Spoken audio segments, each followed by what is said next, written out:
This hunt took place in the Huachuca Mountain, and it was somewhere in the early 50s. This Walter Kellner that hunted with me a lot, and he helped me a lot, and was the baseball pitcher. Well, we got together and went to the Huachuca Mountains. Well, I knew there was a big old male lion in there, and he is pretty hard to catch, because other fellows had been in there and run him. So we had this lion sold for a good price alive, and he wasn't worth very much dead, and we didn't have a client, so we wasn't going to kill him if we couldn't tie him up. So I think it was the third day we hit the good track of this male lion, but he'd traveled an awful long ways, and we probably didn't get him up the first tree till probably, maybe 3 o'clock in the afternoon. And when we got to this tree, before we could ever get started up it or try to put the rope on him or anything, well, he bailed out, and he went down that Miller Canyon on the east side of the Huachucas, and that is a deep, rugged canyon. Lots of bluffs and things, and he kind of rimmed it, and away he went, and a lion jumped out of a tree. He made a long run, and he got away off down there where you could look right down on the flats, and not too far down this canyon where the houses started. And they put him in I'd call it a small bluff. It probably wasn't over 100 yards long, but it was probably 75 feet high right straight off. And when we got there, it took this long. It was getting almost dark. And this lion had got down on a ledge and worked right square on the side of it. On this ledge, and his tail was sticking off of this bluff, and it was at least 75 feet high. And here these dogs was lined up, and there could only about 3 dogs stand together without pushing one another off. And when we got there, I looked and I said, Walter, we've already got 2 dogs killed, because those dogs are gone, and I know that they went off that bluff in my own mind. We got down there on the ledge with those dogs, and what could get a hold of him just run out and right in that lion's face and grabbed him. Now, that lion had more sense about going off of that bluff than those dogs did. I believe the lion could have went off of it without killing him, but those dogs couldn't. And he just grabbed the crevices in that on that ledge and just held there, and those dogs just kind of stretched him out. Well, I jumped down there and went to grabbing these dogs and throwing them back, and Kellner would make them stay back behind him and make them get out of there. And we got them all loose from him. And we got them back up and tied them, and this lion just sat there. Well, it was getting dark, and we couldn't tie that thing in the dark, so we decided that we'd just hold him right on that ledge that night. And after a bit, well, one of us would stay there and make him stay back there where he couldn't get out on this ledge, and the other one would go gather wood. Well, we gathered a good big bunch of wood, and we was going to build a fire right on that ledge, right in front of that lion. So we did that, and we got a good fire going, and he just stayed there all right, sat there. So these dogs were just run plumb down. And of course, when they laid down under those bushes we had them tied to, why, they got so stiff they couldn't hardly walk. And anyway, well, we would take turnabout of sitting there, and the other one would get up close to the dogs there, just above the line though, and lay down and try to get a little nap. Well, Walter was a sitting there, and now in a minute he said, no, just stretched out. He said, now look out, he's trying to go up that side of that ledge.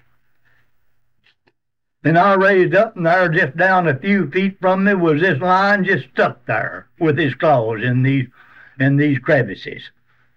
And he didn't think he could get enough spring, that lion didn't, to ever come out over the top. And so he just turned around and eased back down onto that ledge where he just come from. And us watching him, we could see him by the campfire and see him good. And now he was using his head and pretty smart, because he had to go just right, because the ledge was so narrow there where he just come from that if one misstep and he went off that bluff.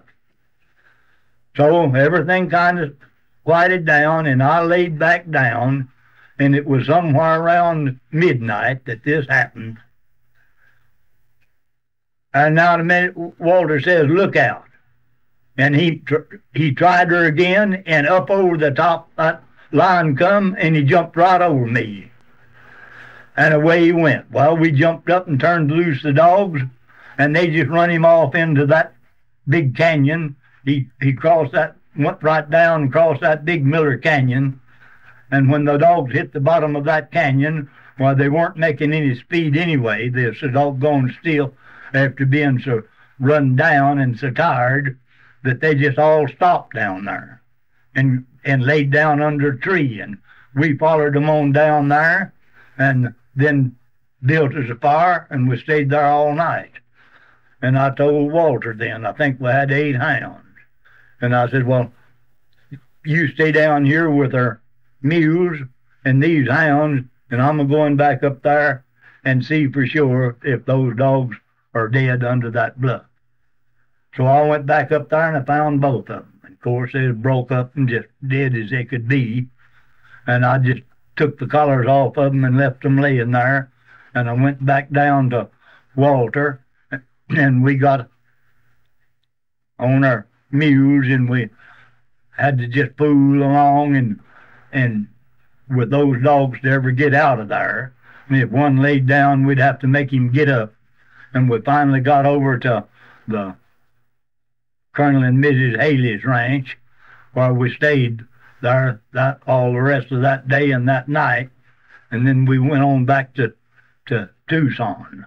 And that wasn't a very successful hunt, where we failed to tie the line, but the line wouldn't have been worth near as much as these 2 dogs, because one of them was a good big red tick, and called him Drive, and he was a real hound. Then the other one was a heavy-set, built, broad blue tick that I called Nag, and old Nag was a good hound, but he wasn't near as good a hound as the red tick. And they would have been worth lots more, probably 3 times as much, those 2 dogs would have, that we could have got out of that line if we'd have got him tied up. So that wasn't a very successful hunt, as far as money-wise is concerned. We had a good time of running him and trying to rope him and all, but it didn't turn out very good. Well, now this is a hunt that we made on the Philmont Ranch, and that Philmont Ranch is in the northeast corner of New Mexico, and it was a huge ranch. It was bought by that Wade Phillips, and he was then just starting the Phillips Petroleum. Him and some of his family started that Phillips Petroleum 66. And so we were working for the old biological survey for the government, and they sent us in there because they were having trouble with lions. So this Wade Phillips wasn't there when we went there and went to work. And we come in there on and started to work on the 20th of October of 1930. And this people around there would tell us, say, well, now, listen, Mr. Phillips will eat you up for doing that when he gets here, and he's going to be here in a few days. And we told him, said, well, now, listen, we're not afraid of Mr. Phillips because we're not working for Mr. Phillips, and if he says anything to us, we'll give him just as good, send it back to him just as good as he sent it, because we're not one bit afraid of Wade Phillips, and I wouldn't work for a man that I was afraid of. And I haven't seen many men that I was afraid of. So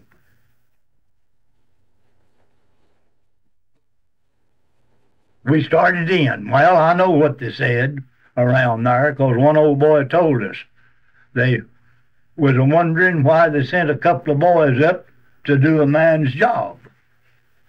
So that was all right. We were just starting in our blind hunting, all right.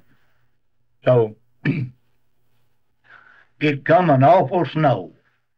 And I mean out on the level in places is about 30 inches to 3 feet deep.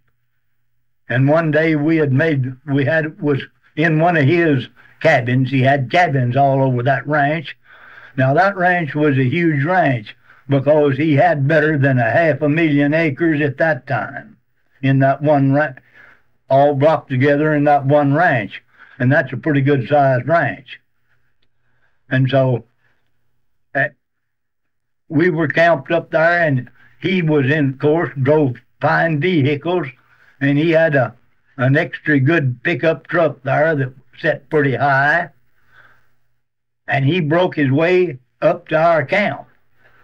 And we hadn't been out since it snowed, but we got up that morning and made a pretty big circle. We rode in that evening, and there he was there to camp. So he introduced himself, and we were talking to him, and he said, whose horses are you riding? We said, well, we're riding the Philmont horses. Belongs to the Philmont. Of course, that is his ranch. And he said, who's a-feeding these horses? We said, well, the Philmonts are feeding them. They belong to the Philmont. And he said, well, how many have you got? We had stalls and good barns to put them in, and good stalls. And we had good barns to put our hounds in. We said, well, we've got 4. We've got 2 apiece. And he said, well, now listen, you boys, you ride these horses for a week, because this is hard-on horses. But they were grain-fed, and they were real honest-to-goodness mountain horses. And I rode, I think, on that ranch, the best horses that I've ever rode. And they were well-blooded horses, and they were stout. He said, you boys bring those 4 horses to the headquarters every week, and we'll have 4 fresh ones there that were stalling and graining hay and grain too, and change horses. And Clell said, now listen, Mr. Phillips, says, we haven't got time to come to that ranch every week with these horses and then get 4 more. Said, now you've got a lot of cowboys and all. If you want us to have 4 fresh horses a week, well, you send somebody to our camp with those horses. And he said, all right, I'll do that. So he did. And then this man that was his cow foreman, he resented us riding those good horses, and every once in a while, well, he'd try to send us 2 or 3 that didn't amount to much. And when he did, well, we'd send them back, and we wouldn't have them. We told that guy, I said, now we're going to ride good horses, or we're not going to ride any. And this cowman, he resented that. But anyway, well, in a few days, it had already, it was in November then, and the 2nd of November, we caught an old female lion and 2 young ones. And then on the 10th day of November, we caught another young one. And that made 4 in the first part of November. So they kind of changed their tunes then about sending boys up to do a man's job.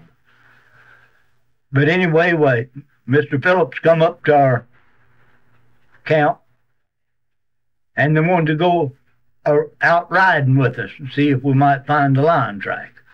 So they did, and his foreman of the whole ranch, Roy Lewis, he was one of them, and then he had several more with him. And we hunted on quite a circle and didn't find any tracks of any lions, and got up on what we call kind of a table in that country. It was just really a flat mesa on top of this ridge, and it was probably a mile around it in kind of rims all the way around. You could only get up on it in just a few places horseback. So we got up on top of this rim and was riding around, and we hit the tracks of a big bobcat. And Mr. Phillips says, well, I'd sure like to have that cat if we can't find the tracks of a lion. So we let our dogs take after it. Now, then the dogs dropped in under this rim, and they was coming around in the snow in this rock slide, and they stopped to eat lunch. And Clell and I just kept riding that rim and looking for that cat, and also keeping in hearing distance of our dogs, and we was up close to them most of the time. They was just under the rim, and we was on top.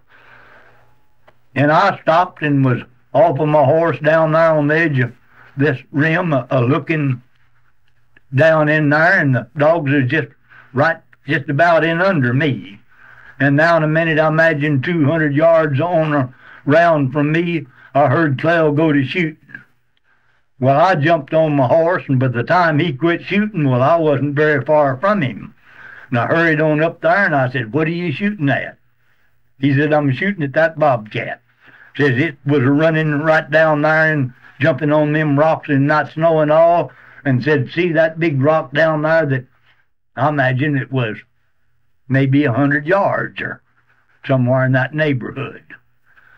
Got the snow knocked off of it? I said, yes, I do. He said, I shot at that cat on that rock the last shot, and he went off of that rock and disappeared. And he said, I believe I killed him. So they was back around there, and they heard that shooting, and boy, they jumped on their horses, and the snow was just a-flying. And here they come. And they run up there and jumped off, and Mr. Phillips says, Clell, what is you shooting at? And he called Clell Clem most of the time. What is you shooting at? He says, I was shooting at that cat.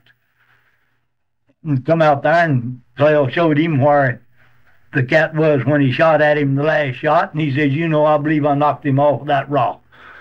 Phillips turned around and says, you didn't kill that cat down there. Well, Clell says, I don't know whether I did or not, but says, I can tell you one thing, I can tell you in just a few minutes, and it won't be long, because here those hounds are coming, and when they get there, I'll know whether that cat's dead or not. If you don't, them dogs will go on after him. Those dogs come on around there, and us are watching them, and they went under that rock. I think we had 5 dogs, and we couldn't see them for a little while, and they went down there and chewed on it. And after a bit, well, they come out and was looking up towards us, and Clell says, that cat's dead, and I'm going after him. So he wallered down through the snow and got down there to that rock, and he just reached over and pulled up that cat and held him up there while we could all see him. And Phillips turned around to me and said, say, he said, what kind of a gun is he shooting? I said, well, I guess you're shooting one of the best guns in this whole country, because I imagine it's killed about the most. And I said, I want you to take a look at it when he comes back up here, because it is a real gun. And the old gun was an old floppy octagon barrel 30-30, and the stock was loose on it, and it wobbled around, and just about to fall apart.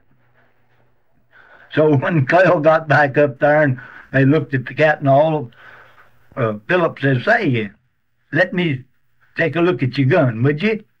Old Clell said, yeah. I said, now, there's not any bullet in the barrel. I said, but it's got some in the magazine.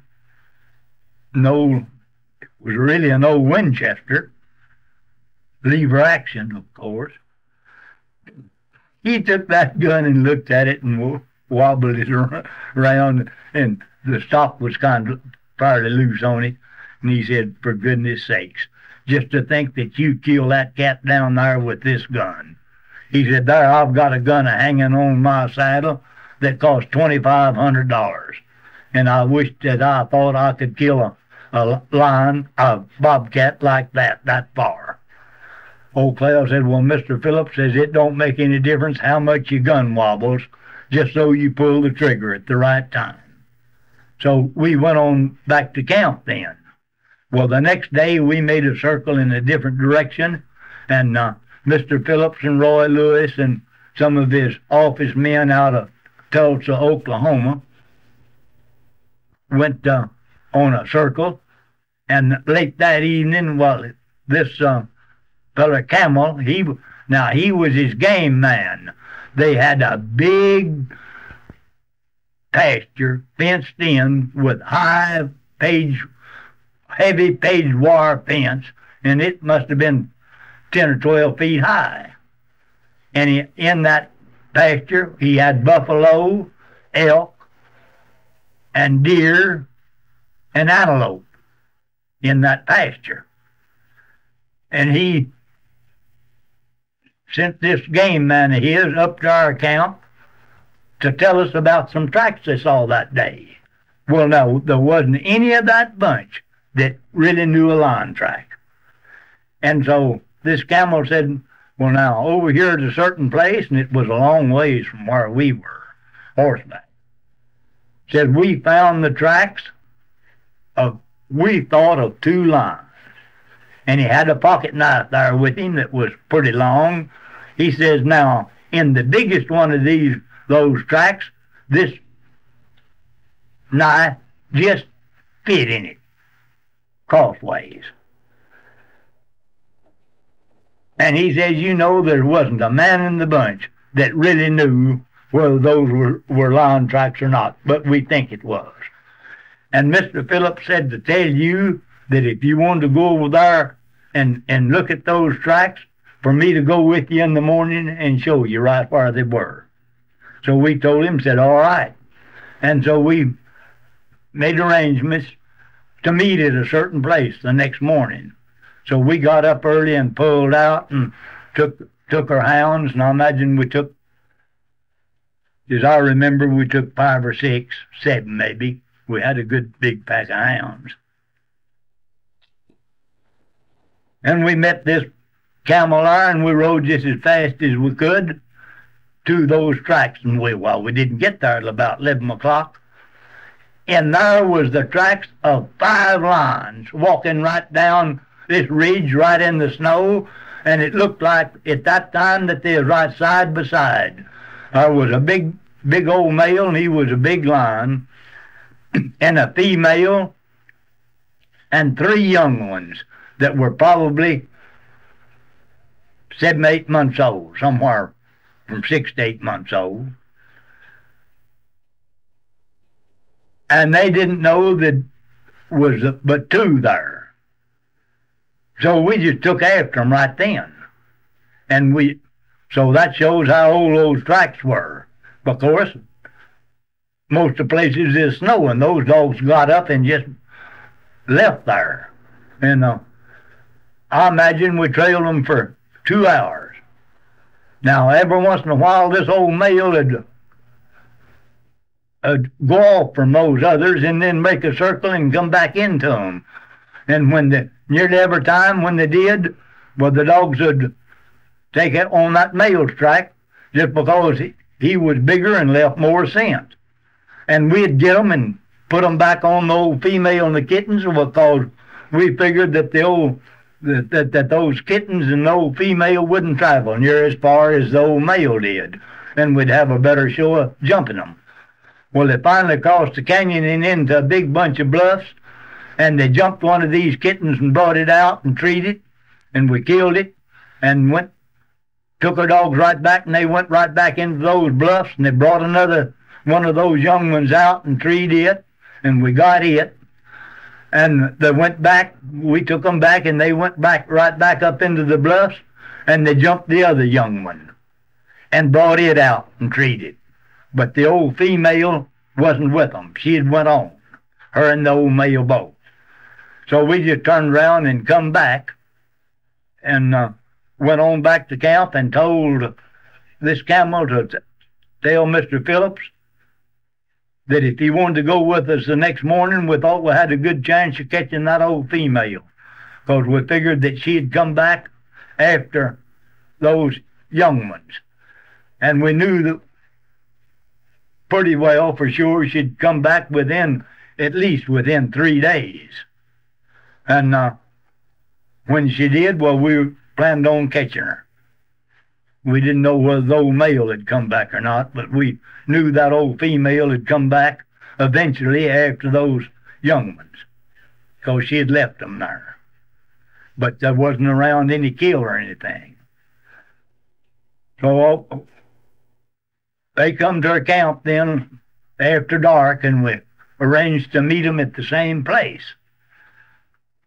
So we got up and went over there, and we got there before they did, so we got down and tied our hounds so they'd all be there and wouldn't be strayed off anywhere, and waited for them. In a few minutes, well, here they come, and they were in pickups and trailers and things, hauling their horses, and good golly, I think there was 6 of them, 6 or 7.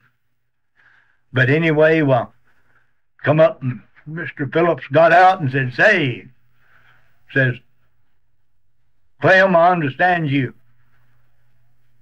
guarantee me a line this morning.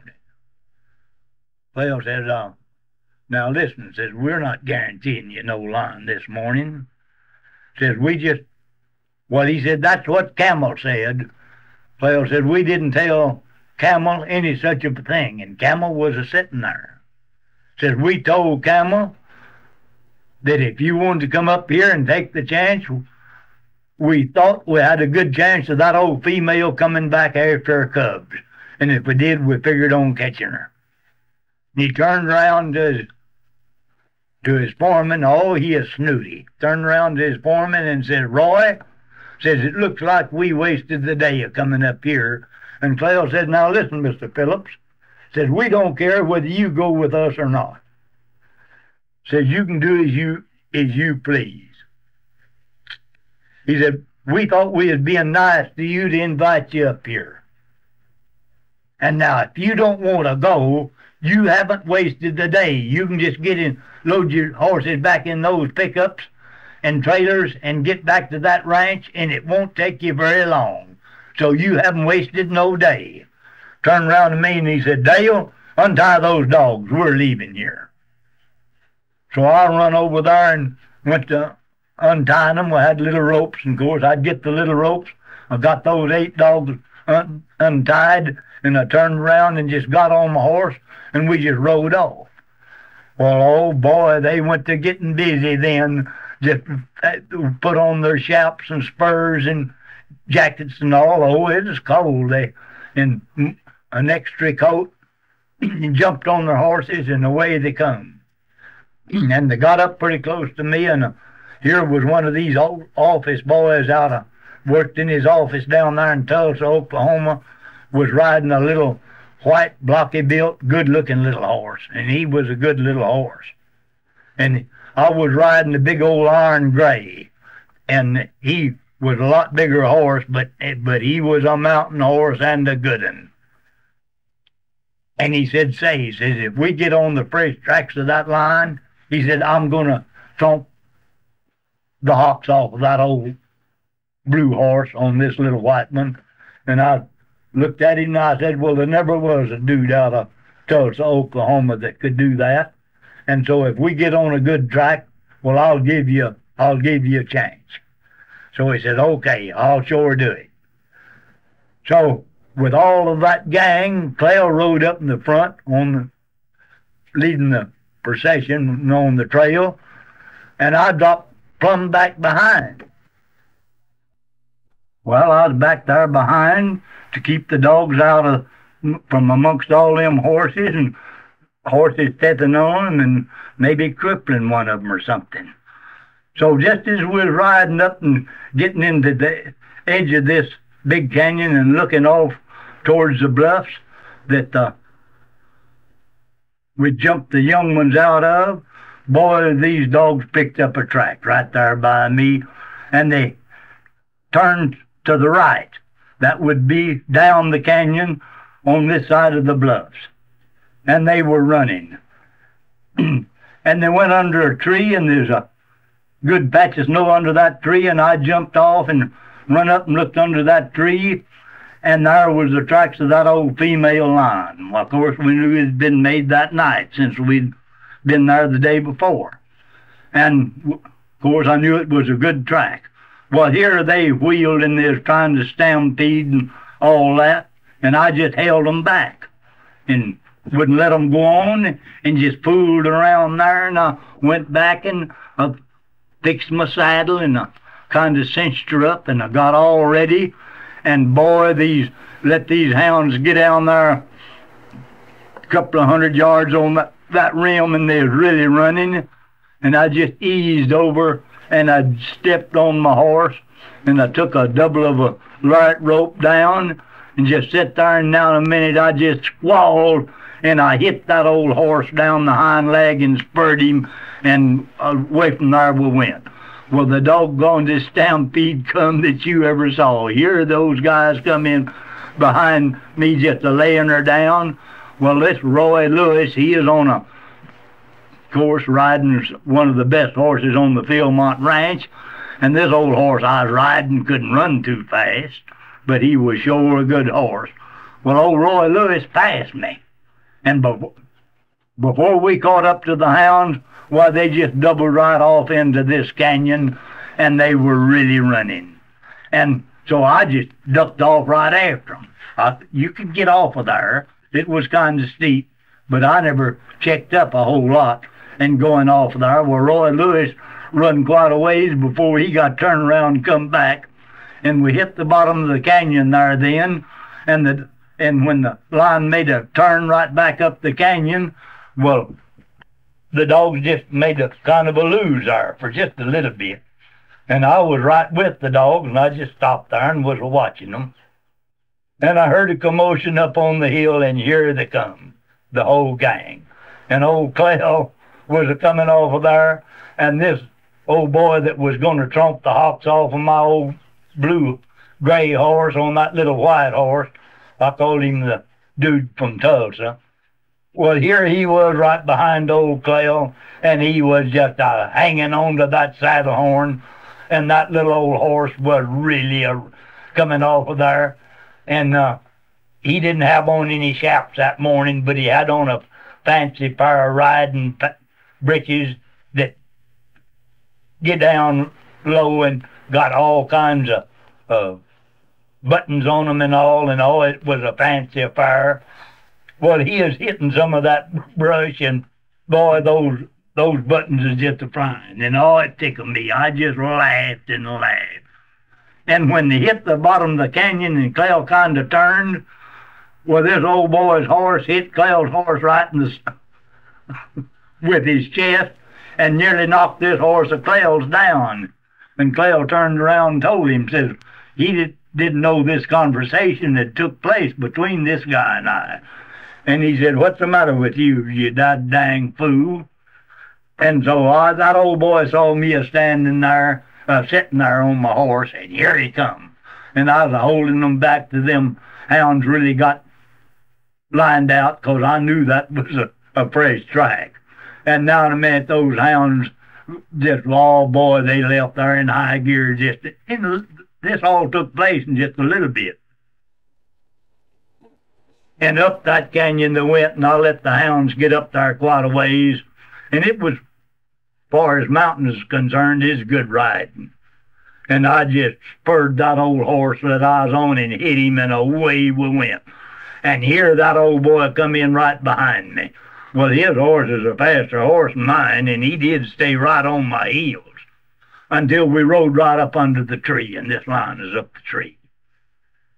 And that old boy had a gun, and he jumped off and grabbed his rifle, and Clell jumped off his horse and told him, he said, you put that gun back in that scabbard. Well, that old boy said, what? I don't want to get away. Clell said, well, you're not going to shoot that line, and I can tell you one thing, it's not going to get away. Mr. Phillips is going to shoot that line, and Phillips wasn't there. So in a minute, Clell said, why don't you go back and see if you can find Phillips and several of those others. There's on about Roy Lewis and this one fella, and I think another one. There's 3 or 4 back that wasn't there. So I rode back up there and hollered around, and this fella Camel answered me. And I went to him, and I said, say, where's Mr. Phillips? He said, well, I guess he's gone on. I don't know where he is. I said, well, you ought to keep track of your balls. And so in a little bit, we heard a shot off in this canyon. So we turned around and rode back down there and rode up to him, and Phillips kind of sneered and looked at me and said, where you been? I said, well, now listen. None of you guys didn't run off and leave me because I was the first man that rode under this tree. And I said, I went back to look for you to kill this lion. And I said, all I found back up there was this camel. Camel was sitting there. And Phillips turned around to Camel and said, what is you doing? Old Camel said, well, says, when that race first started, says, my horse jumped a pretty big log and throwed some kind of a kink in my back. And he said, so I pulled up. Phillips says, listen, Camel, says, anybody west of the Mississippi River is supposed to have a few guts. Says, them on the other side don't need any. And old Camel didn't say one word, just kind of held his head down and didn't say a thing. And so then we loaded the line and started out. Now I got up pretty close to Camel, and I said, Camel, do you know what I'd have done if old Phillips had said that to me? He said, what would you have done? I said, I'd have just walked up to him and I drawed back, and I'd have hit him right square in the dang kisser. And what I mean, I'd have poked him. Oh, he said, I couldn't do that. I said, no, you can't, because I don't think you got any guts either. So we rode on, and we hit a bobcat track. And it was just a medium-sized cat. And their dogs picked it up. And Philip says, what are they running? Well, Clell says, they're after just a medium-sized cat. Well, he said, I've got to have a big one. Old Clell said, okay, and we called the dog. And we rode on, and old Phillips rode up and said, say, Clell, if I can't get a big cat, says, I'll take a medium-sized cat. Okay. Clell says, no, Mr. Phillips, says, you're too doggone hard to please. And so we just rode on. Well, now, he didn't get off with anything on us, because we give him back just as good as he sent, and he liked us. And anything that we wanted, we got. And when they butchered every week on that ranch to feed the hired people, and they always saved us a proportion of the beef. We went there, and in the commissary, they had all kinds of food that you could imagine, just kind of like a store, anything you wanted, and we went in that store and they fed us because we got everything that we wanted out of that commissary, and they furnished us so much meat every week. So he was good to us. Then finally Christmas came, and he bought us each one a fine leather lined coat, and it was about the best you could buy in them days, and he gave them for Christmas. So that was really funny, though. Mine was quite a lot too big for me, and he saw Clell and give them to him, and he said, now here's yours, and he said, here's this bigger coat for your big brother. And Clell is a whole lot heavier and broader and all than I was, but I appreciated that coat because I wore it lots, and it was a good coat, and that weather was really cold. And right after Christmas then, well, they moved us.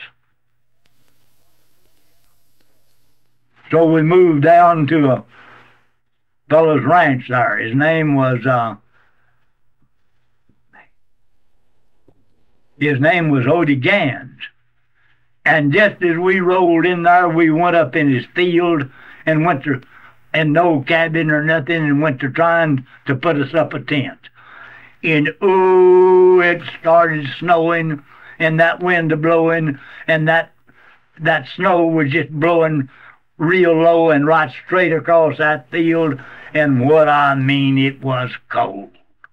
And we were just trying our best to get up a tent, and here old Odie Gans come up there. He owned it there, and he was married and had 4 kids, and they were just about a year apart, and I guess the oldest one was about 12 years old, 12, 13, and they were going to school down there. A little schoolhouse on down the Apache Creek there, probably 3 or 4 miles. And he said, listen, boys, he said, you guys are going to freeze to death up here trying to get that tent up. He said, now we'll be crowded, but you guys come on down there to that house, and we're going to put you up anyway. And he said, and then we'll take and tie your dogs up in the barn where it's pretty warm. So we did. And it stormed there to where we couldn't hardly hunt very much for about 10 days, 2 weeks. And oh, that weather was bad. Well, he had quite a lot of corn that he wanted shelled, so we'd go up in the barn and we'd shell a lot of corn. Then pass the time away while his wife Clara and Odie and Clell and I, we'd play cards, and old Odie and Clell would play against Clara and I. Like it was real cold, and everybody is round the stove and sitting in there playing cards. Well, we'd play to see who went out and done the chores and took care of the cows and her saddle animals and the dogs and all. And old Clell and Odie they'd cheat us. We knew they was cheating us. And we'd raise old Cain, but they'd cheat us anyway. And usually, Clara and I was the one that was doing nearly all the work outside of, they'd come up there and help us shell corn, but we done most all the work. Well, there's having to haul their kids to school. And they had an old car, and it wouldn't hardly run, and neither one of them was very good drivers. So if we couldn't get their old car running, well, Clell or I wanted to take their kids to school, and then after school, when we'd have something to eat, well, then I'd take and I'd help the kids with their lessons, and worked with those kids quite a lot on the school work. And of course, that was good for us, and it was good for them. And so after I was gone from there a year or 2, Clell and Vincent was back up there and seen Odie Gans. And Odie said, says, do you reckon that Dale would be interested in taking a school teaching job? Well, I wasn't qualified for any school teacher. All I had was a high school. I hadn't finished high school. Well, they told him, said, well, we don't know whether he would or not, Odie. Why? He said, well, now, I can tell you one thing. Says, he's a doggone sight better teacher than the one we got. And he could do a whole lot better job of teaching those kids in that school than the teacher that we got. And you tell him that he would be interested or would take this school teaching job, that I'll get it for him. It won't be no question of him getting the job, because I'll get it for him. And they said, well, he's so busy hunting and going here and going there.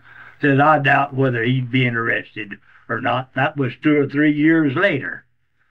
And that was quite a deal up there at that ranch there at Odie Gans.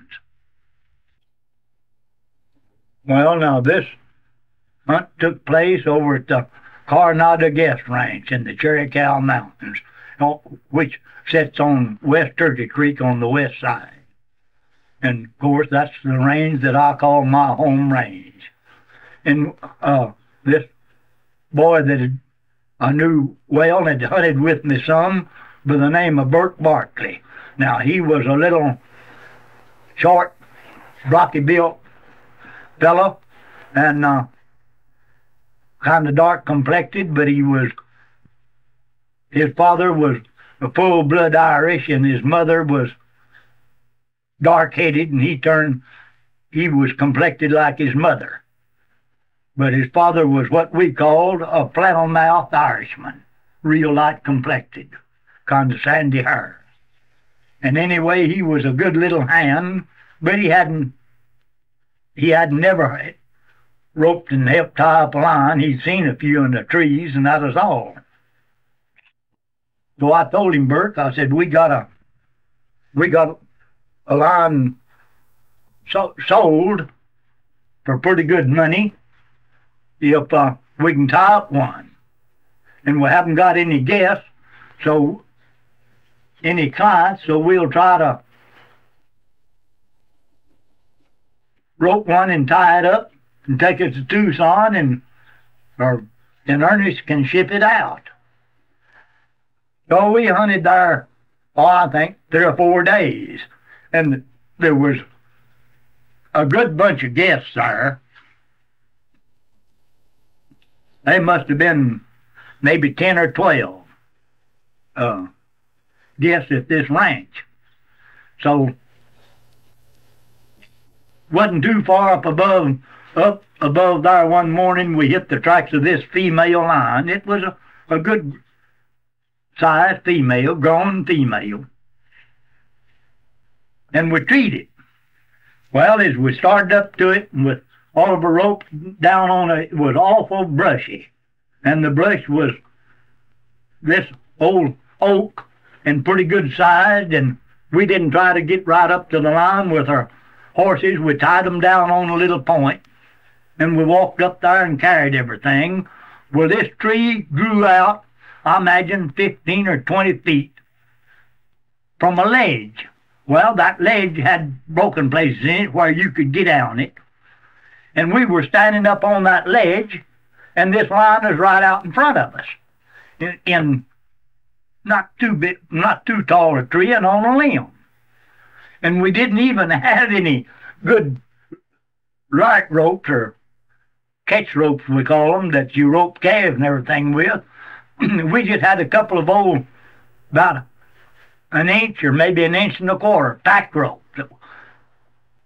So we built us a hondo in it, and that hondo is that you run your rope through to make a loop. So we fixed your hondos in these ropes. And I never was much of a roper, but I got me a loop built, and I mean, this line is out in front of us, I don't imagine, over 25 feet. And I said, say, Bert, I said, have you ever heard about how I rope? Well, he said, no, I never have. I said, well, I want to show you what kind of a roper I am. And we didn't care if it jumped out. We figured that those dogs would tree it again before too long. And the only thing we was afraid of, that it might climb a tree we couldn't get up. And if it had, old Bert was pretty good at climbing trees, but I was always clumsy and liable to fall out and break my neck. So I just swung that loop around, that small loop. I just swung it around a time or two and let her go, and she went right, just flew out there and went right around that thing's head, right around its neck. I kind of tightened up on the rope a little bit and told Bert, I said, get down there and tie those dogs. Well, he run around there and went down through a crack and got down there to the foot of the tree. And before he could get any dogs tied, well, that line jumped out. And it jumped out over the limb from me. And that meant that I had it hanging. And you can't choke them too much. And so I just found a crack and went down through there towards the bottom and was letting that line towards the ground all the time. And old Bert grabbed the big limb, and he was really knocking those dogs back so they wouldn't get a hold of it. When it got down to where he could get a hold of it, I hollered, get it by the tail. And old Bert run over there and got it by the tail, or started to, and that line was a-kicking with his hind feet, and I'll bet it didn't miss hitting him right in square in the face over 4 or 5 inches. And that scared me, and I said, Bert, don't let that thing hit you in the face. I said, don't let it, because it'll really rip you open. And I just went on then, and it got kind of choking, so I just let it to the ground. And he grabbed it behind leg and put by the tail, and then looped the hind leg and tied it to a bush. And then I held it stretched out there, and he had the dogs beat back. Well, he tied all the dogs then, while I held the line and be sure I didn't choke it too much to choke it unconscious, because when you do, you're taking chances on killing them.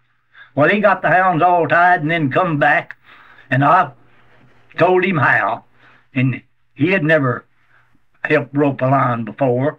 And he tied his front and hind feet together, and then came up and tied his front feet together, and then pulled all 4 of those feet together and tied them together. And then I told him how to get a stick and put it on a little rope and let it down, and the line grabbed it, and how to tie its mouth. I didn't do anything but hold the line, and he done all the tying and all. So after he got the line tied, I said, well, now, Bert, you take this line and help him get it on his shoulders and back. And I said, you pack it down yonder to those horses on that point, and I can be able to see you. And then lay it down and get you a good stick to keep these dogs back from getting hold of that line and it tied up. And I'm going to turn these dogs loose. And when I do, they're going to run you right off of that mountain, carrying that line. They'll smell it right in the brush, and they'll run it just like it's the line of running himself. So we just done that. And every hound I turned loose, of course, took off down that mountain. And then I hurried down there as fast as I could, and he was riding a big old powerful horse that belonged to that Coronado Guest Ranch. So he got on this big old horse, and I leaned over and got a hold of it, and I lifted the line up, and so we put it right up in front of him. Well, it was pretty rough and kind of bad right there, so I just walked over and put on my chaps and spurs and everything, and he already had his on, and was leading my horse, and he was riding. And now in a minute, that old horse just snorted and went right straight in there. Now, I didn't know what had happened. Well, it didn't throw him off. He is a pretty good rider, and it bucked there for quite a few jumps, and he got him pulled up, but he lost his line.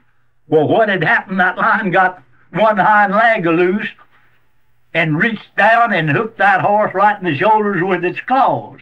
And when it did, that old horse really come unwound. Well, there the line was hobbled with his front feet and his mouth tied, but it got the other hind foot loose and was jumping around, trying to run. And I jumped and grabbed it by the tail to hold it and grabbed me a stick to knock the dogs back. And he jumped off, and I said, well, you didn't do such a good job that time of tying that thing's hind feet, so you better tie them again. So he retied it. Of course, I was getting a big kick out of it, and that tickled me. So after it was tied again, well, he got back up on that same old horse, and I lifted him the line, and he reached down, got a hold of his legs, and we put it right up in front of him. Now, you lay them on their back when they're riding in the saddle in front of you, and its mouth's tied and its feet are tied. It can't hurt anything. So we weren't over. We wasn't over probably 2 miles from that Coronado Guest Ranch, maybe 2.5, but not far. And we hit a road there in just a little ways that went up this canyon for a ways and then ended. And we just turned down that road and rode down to the ranch there. Tied up her dogs and laid her line down. And the old boy that was running that guest ranch, well, his daddy owned it, Curtis Cooper. Well, he come down there and was looking at the line, and I said, say, Curtis, we got to find some place to put this line. We got no cage or anything here to put it in or anything. And I said, we got this line sold. Well, he said, listen. He said, the only place I can think of is that tack room. And he had a good big tack room. And I said, well, it's got some windows in it. It'll break through those windows and go right out. He said, no, we'll take a bunch of boards and we'll really nail up those windows. And we'll just move all the tack out of there. I said, well, you better move all that tack out of there. If you don't, that line's liable to tar all of them saddles and bridles and blankets up. You can't tell what it might do. So we cleared out the tack room and got the windows all fixed and took it in there and turned it loose and come out and shut the door. And then we took a piece of baling wire and put on the doorknob and wired it to be sure it wouldn't come open. So then the next morning, old Bert and I got up early and fooled around there and waited until we figured that a while before these people would be eating breakfast.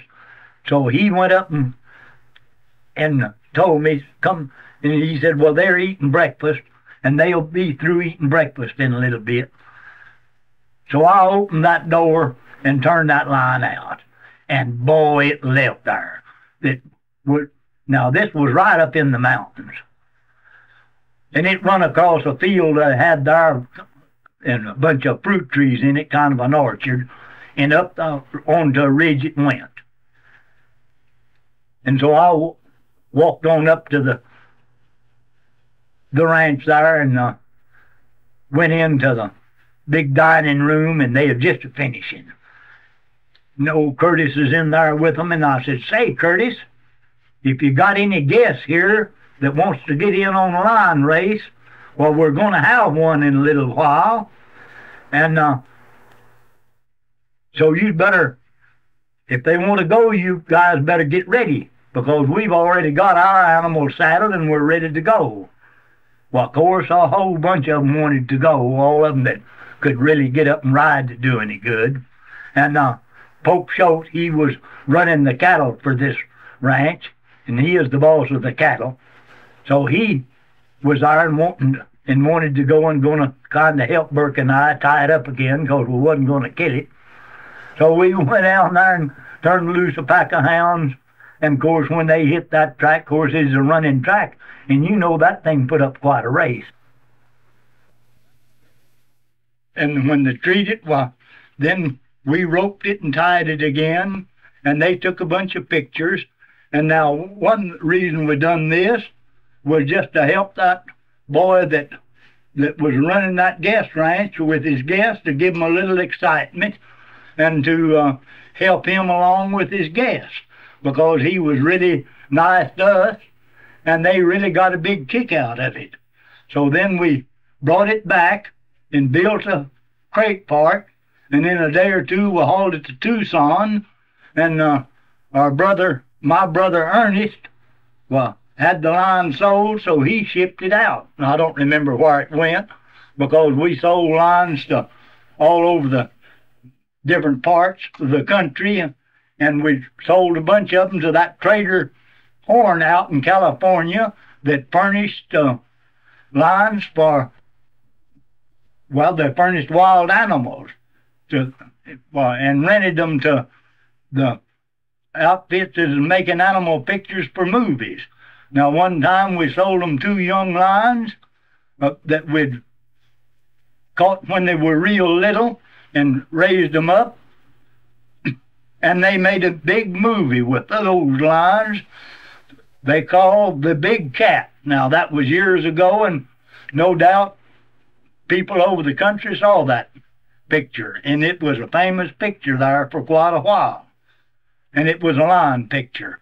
And after we sold those lions out there, they more or less kind of trained them, because I went and saw the picture, and now the ordinary person wouldn't notice it